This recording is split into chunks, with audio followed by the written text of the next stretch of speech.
ഹേ എന്റെ ഭക്തരെ, സ്വർഗത്തിലേക്ക് സ്വാഗതം.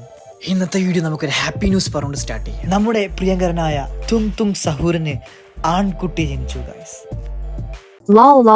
മോഹൻലാലിനി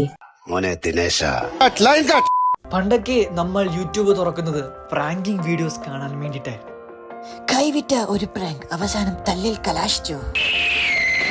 ചീറ്റിംഗ് ഓൺ ഗേൾഫ്രണ്ട്. പെൺകുട്ടിയെ ചതിച്ച് നാടിളക്കി. എന്തിനാണോ എന്നെ ചതിച്ച്?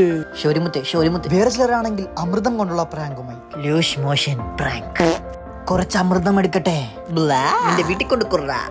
പക്ഷെ ഗായ്സ്, ഇപ്പോഴും അതുപോലുള്ള പ്രാങ്കിങ് വീഡിയോസ് നിലനിൽക്കുന്നു.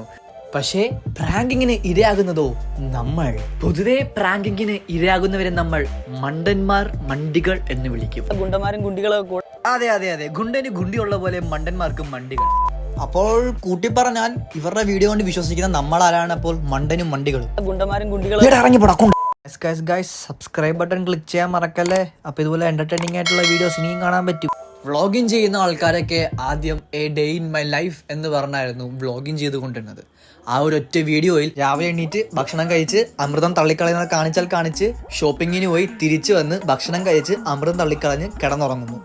ഈ ആളുകൾക്കാണ് പരിണാമം സംഭവിച്ച് ഫാമിലി വ്ളോഗേഴ്സ് എന്ന് വിളിക്കപ്പെടുന്നു. ശംഭു ഇവരുടെ ഫോട്ടോ ആരാ കിട്ടിയ? ഇവർ ഔട്ട്ഡേറ്റ് ആയി, ആള് മാറി. ഇവര് ഫാമിലി വ്ളോഗേഴ്സ് ഒന്നുമല്ല. പക്ഷെ ചില ഫാമിലി വ്ളോഗേഴ്സിന്റെ സ്ട്രാറ്റജീസ് ടാക്ടിക്കൽ മൂവ് ആക്കുന്നു.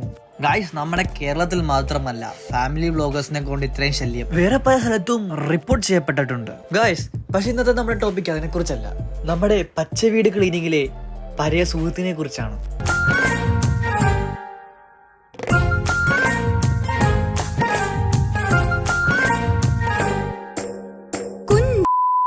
പുള്ളി പണ്ട് ഭാര്യയുമായി ചെയ്ത അപരാധങ്ങൾക്കൊക്കെ കമ്പനിയിലൂടെ കിട്ടി പുള്ളി ഏറിലായിരുന്നു. പെട്ടെന്നൊരു ദിവസം പുള്ളി കാണാതെയായി. ഇതാ പിന്നെയും നമ്മുടെ പഴയ സുഹൃത്ത് സ്വന്തം കുടുംബത്തെ കൊണയടിച്ചുകൊണ്ട് തിരികെ വന്നിരിക്കുന്നു. ഷാമ്പു കണ്ടു കാണും, പക്ഷെ ഇങ്ങനത്തെ ഹാൻഡ് വാഷ് എവിടെയും കണ്ടിട്ടുണ്ടാവില്ല. ഇതുപോലത്തെ വേറൊരു ചെറിയൊരു പാക്കറ്റ് ഞാൻ കണ്ടിട്ടുണ്ട്. നിന്നെ ഉണ്ടാക്കിയപ്പോ ഇത് ഉപയോഗിച്ചിരുന്നെങ്കിൽ ഇന്ന് നിന്നെ കാണേണ്ടി വരത്തില്ലായിരുന്നു. എടി നിക്ക്, നീ ഐസ്ക്രീം ഫ്രിഡ്ജ് വെക്കാൻ പോവാണ്. എന്ത് പണിയാടി കാണിക്കാൻ പോണ? എടാ, പിന്നെ ഐസ്ക്രീം ഫ്രിഡ്ജിലല്ലാതെ അടുപ്പത്ത് വെക്കാനൊന്നും പറ്റത്തില്ലല്ലോ. ഇങ്ങോട്ട് വന്നേടി, ഐസ്ക്രീം അടുപ്പത്ത് വെക്കാൻ പോണെന്ന് ഞാൻ പറഞ്ഞ. എടി, ഒന്നാമത്തെ കാര്യം ഇത് നമ്മളൊരു മാളിന് മേടിച്ചു. ഗായ്സ്, അവിടെ നിന്ന് ഒലിച്ചിറങ്ങുന്നത് എനിക്കും കാണാം, നിങ്ങൾക്കും കാണാം, അവൾക്കും കാണാം. അതുകൊണ്ടാണ് അവളത് ഫ്രിഡ്ജിൽ വെക്കാനും പോയത്. നമ്മൾ കൈയും കഴുകിയിട്ടുണ്ട്, ഈ കാണുന്ന കത്തിയും കഴുകിയിട്ടുണ്ട്. ഇനിയിപ്പോ നമുക്ക് ചെയ്യേണ്ടതെന്ന് വെച്ച് കഴിഞ്ഞാൽ ഈ ഒരു സൈഡിൽ നിന്ന് നൈസായിട്ട് തുറന്നു വിടാം. എന്നിട്ട് നമുക്ക് വൃത്തിയുള്ളൊരു പാത്രത്തിലോട്ട് അങ്ങ് എടുത്ത് മാറ്റാം. നമ്മൾ ഇതിനകത്തോട്ട് പിടിക്കാൻ പാടില്ല. നൈസായിട്ട് എടുത്തിട്ട് ഇങ്ങനെ അങ്ങ് ഒഴിച്ചു മുഴുവനായിട്ട് അങ്ങ് ഒഴിക്കുവാണേ. ഈടാ എന്നാ പിന്നെ അത് ആദ്യം നീലപാത്രത്തിൽ ഒഴിക്കാൻ പാടില്ലേ? ഒന്ന് ടേസ്റ്റ് ചെയ്ത് നോക്കാൻ എങ്ങനെ ഉണ്ടെന്ന്. കുറെ കാലത്ത് പോയി കേട്ടോ. പാവ ഐസ്ക്രീം എന്ത് ചെയ്തിട്ടാ അവൻ അതിനെ ഇട്ട് പീഡിപ്പിച്ച്. വേണ്ടി വന്ന 100% കീടാണ് പോവാൻ അവൻ ഐസ്ക്രീം അടുപ്പത്തിട്ട് തിളപ്പിക്കും. അടിപൊളി, നല്ല ചോക്ലേറ്റ് ഐസ്ക്രീമിന്റെ ടേസ്റ്റ് ഉള്ള ചോക്ലേറ്റ് ഐസ്ക്രീം. അപ്പൊ അത് ചോക്ലേറ്റ് ഐസ്ക്രീം അല്ലായിരുന്നു.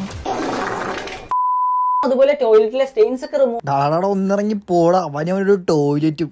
ഇപ്പഴല്ലേ മനസ്സിലായ അവൻ എന്തുകൊണ്ടാണത് ഫ്രീസറിൽ വെക്കണ്ടെന്ന് പറഞ്ഞെന്ന്. എന്തൊക്കെയൊക്കെ പറഞ്ഞാലും ഇവന്റെ കാട്ടായ്മ നാട്ടുകാർക്ക് പിടിക്കാതെ വന്നതിന് ശേഷം ഇവന്റെ വീട്ടുകാർക്കും പിടിക്കാതെ. വീട്ടിലെ പ്രശ്നത്തിന്റെ തുടക്കം പാർട്ട് 1. എനിക്കിപ്പോ ഒരു നേരെയുള്ള വാരത്തരികയോ വല്ലതും ചെയ്തു കഴിഞ്ഞാൽ അത് ഭയങ്കര ഒരു അപരാധമാണെന്നായിരുന്നു അമ്മച്ചി പറയുന്നത്. അതെന്നെ വർത്താനോ അമ്മച്ചി? അവൻ കുണുവാവയല്ലേ, അവൻ ഐസ്ക്രീം വരെ ഉറിഞ്ഞു കുടിക്കണം. പിന്നെ അമ്മയ്ക്ക് വേറൊരു പ്രശ്നം ഉണ്ടായിരുന്നത് എന്നോട് കൂടുതൽ സ്നേഹം കാണിക്കുന്നു, എന്നെ കെയർ ചെയ്യുന്നു. അച്ചോടാ